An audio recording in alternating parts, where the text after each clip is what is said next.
Olá! Hoje iremos para a nossa sexta aula, a última aula desse módulo. Eu espero que vocês tenham bastante aproveitamento. Não esqueçam de ler a apostila, que lá também está bem detalhada as informações, vocês vão poder tirar mais conteúdos e também buscar mais pesquisas da área.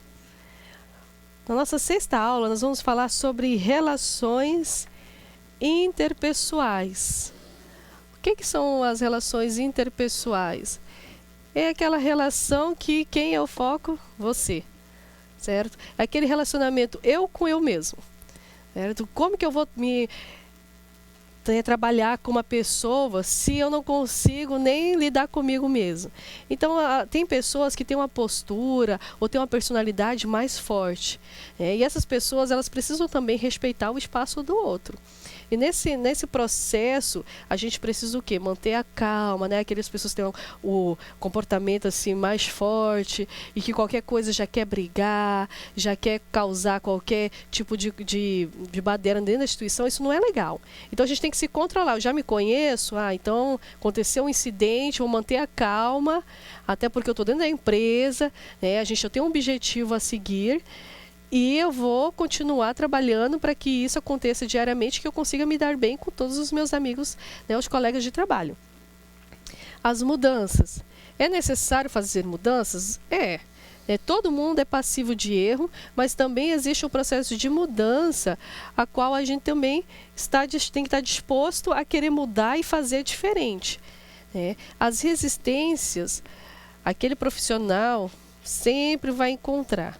Ainda mais o gestor que está trabalhando com aquele profissional difícil, ou ele está implantando alguma coisa diferente dentro da empresa, logicamente que ele vai sempre ouvir alguma coisa ruim ou alguma resistência.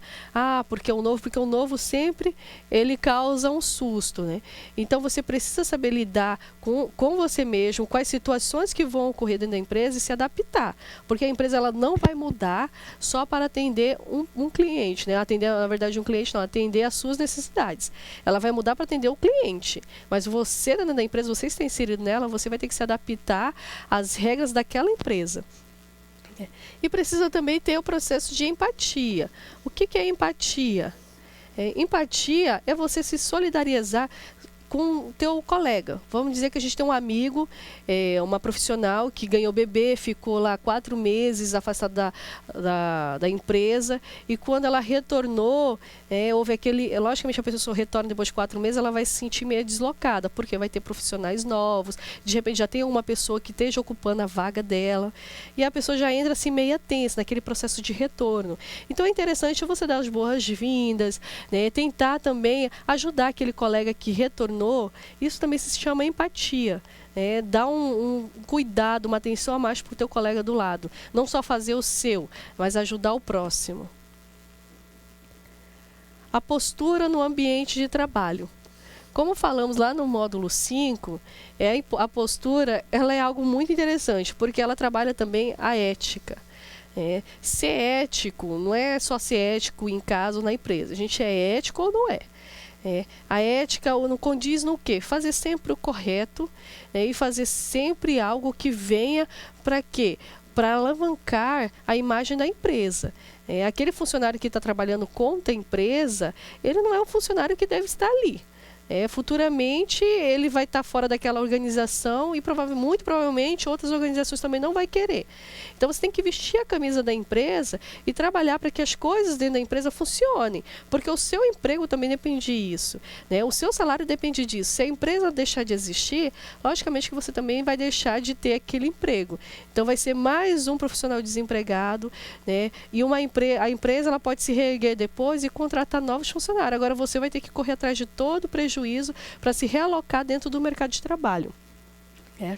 Honestidade, educação e respeito e humildade, acima de tudo, é o que o funcionário precisa ter. Ele tem que sempre estar colocando no lugar do próximo, ainda mais um funcionário, um atendente, ele tem que estar sempre com um sorriso no rosto, atender bem a pessoa, por mais mal-humorada que ela venha, porque se a pessoa ela está vindo com um problema, a gente foi contratado para quê? Para resolver aquele problema dele. Então eu preciso primeiro entender o que se passa com aquela pessoa, para poder o quê? Solucionar os problemas, né? Ou tentar minimizar os problemas que de repente a empresa ou um funcionário trouxe para aquele cliente. Porque uma coisa é certa, se um funcionário discute com o cliente dentro da empresa, o cliente não vai sair lá fora e vai falar assim, ó, o fulano discutiu comigo. Ninguém vai saber quem é o fulano, ele vai falar que na empresa X, aconteceu isso. Então ele vai usar o nome da empresa. E ao usar o nome da empresa negativamente, logicamente que vai correr, a imagem da empresa vai se desgastar. Vai ficar com uma empresa que discute com o cliente, que não respeita o cliente, e que outros clientes vão deixar de ir naquela empresa por conta de um único funcionário. Mas a informação que chegou para ele que foi a empresa, não foi aquele funcionário. E a empresa imediatamente precisa tomar, né, precauções para que isso aconteça. Por isso é necessário treinamentos constantes, avaliações. Existe um processo de avaliação chamado avaliação 360 graus, onde o funcionário ele é avaliado por todos, não só pelo gestor dele, mas pelo colega dele de trabalho, pelos demais gestores. E nesse processo de avaliação, ele é muito interessante porque você começa a observar, às vezes, alguma coisa que um gestor de outro setor observando aquele funcionário que você não observou, que você deixou de passar batido. Então, o gestor que está avaliando, ele vai ter mais chances, né, de acertar na hora de parabenizar aquele funcionário do que chances de erro se for somente ele o avaliador. Qualidade no atendimento. Qualidade no atendimento é algo muito discutido em várias organizações, porque às vezes a empresa ela tem de tudo, né? Ela tem uma estrutura muito boa, tem uma gestão muito boa, mas o chão, né, a base dela já está muito enfraquecida, ou seja, os funcionários eles não têm capacitação, né, estão desmotivados, e nisso eles deixam refletir no público, naquele profissional, naquele cliente que ele está atendendo.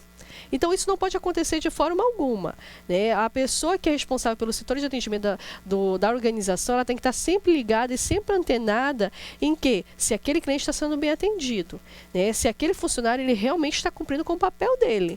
Então, é importante também saber ouvir. Não adianta um cliente chegar com uma insatisfação e você nem sequer atender o cliente e dispensar ele.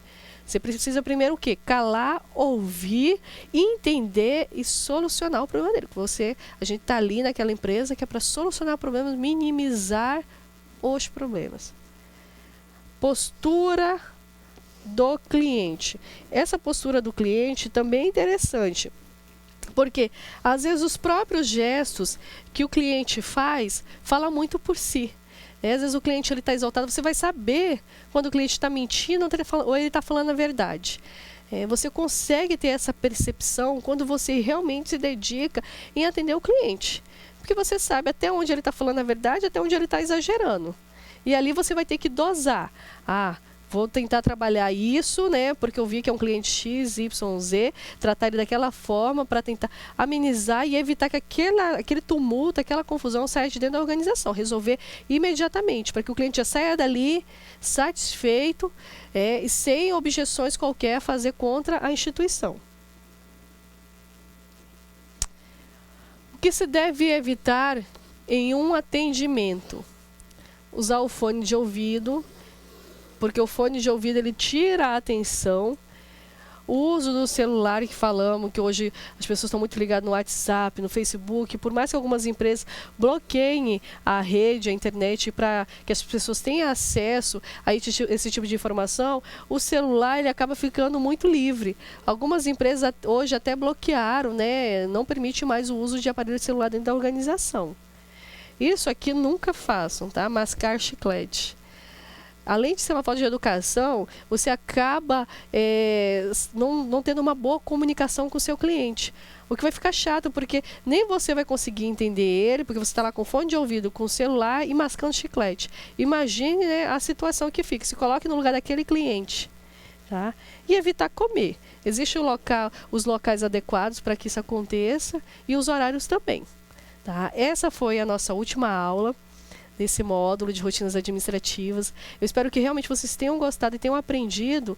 E não esqueçam de acompanhar a apostila, buscar outras pesquisas e no dia a dia também vivenciar um pouco do que trabalhamos aqui. Tá? Até um próximo dia.